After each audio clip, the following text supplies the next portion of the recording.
Bapak, Ibu, dan saudara-saudari yang terkasih dalam Kristus, salpe damai Kristus beserta kita. Hari ini kita bertemu dalam renungan harian Katolik hari Senin, tanggal 31 September 2024. Injil bagi kita hari ini diambil dari Injil Lukas, bab 9, ayat 46 sampai 50. Saudara-saudara yang terkasih, suatu kali murid-murid Yesus berdebat, atau bisa dikatakan hampir bertengkar, untuk memperdebatkan siapakah di antara mereka yang terbesar. Ini lazim terjadi dalam suatu komunitas. Kita pun sering mengalami ini. Dalam suatu komunitas selalu aja terjadi pertikaian. Siapa yang terbesar, artinya siapa yang menjadi pemimpin dalam komunitas itu.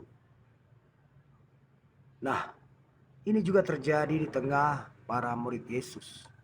Tapi Yesus mengetahui apa yang ada di tengah-tengah muridnya, apa yang terjadi di antara murid-muridnya. Lalu Yesus mengatakan, siapa yang terkecil, dialah yang akan menjadi yang terbesar. Ini suatu ungkapan dari Yesus untuk menjadi kriteria siapakah di antara para muridnya yang terbesar. Tentu kalau sekilas kita melihat aneh kriteria yang diberikan Yesus ini.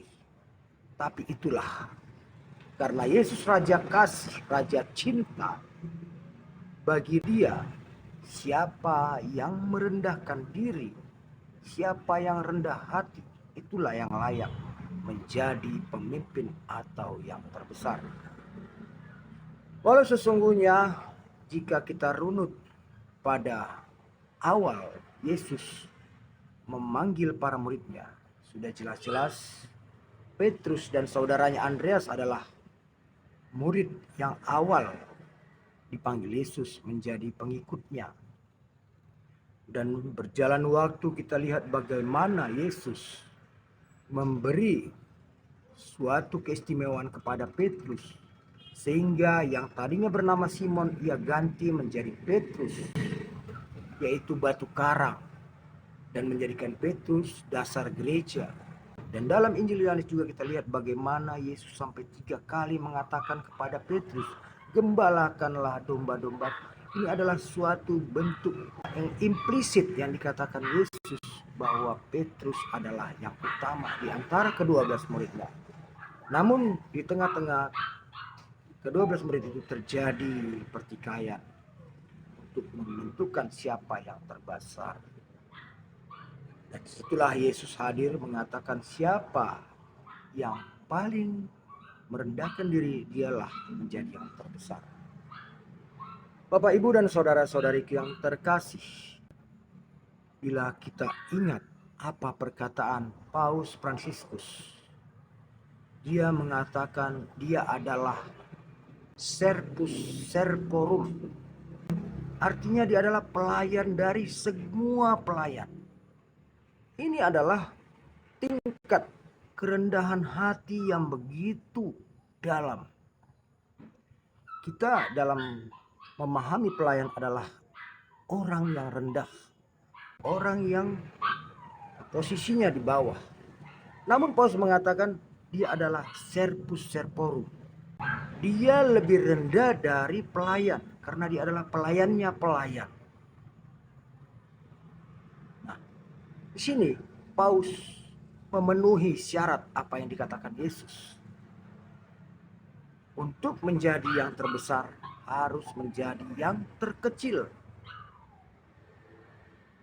Paus menempatkan dirinya menjadi yang sangat kecil, yaitu servus servorum, pelayannya para pelayan.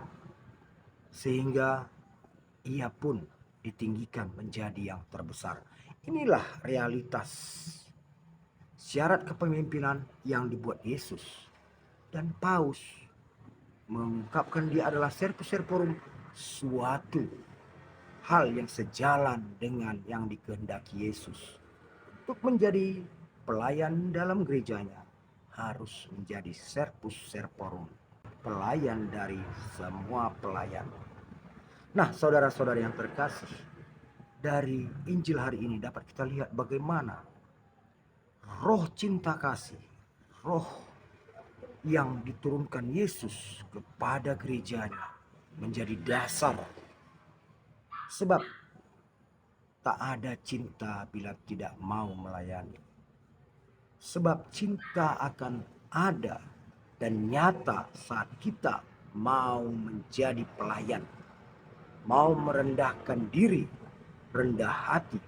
Disitulah cinta akan tumbuh dan berkembang.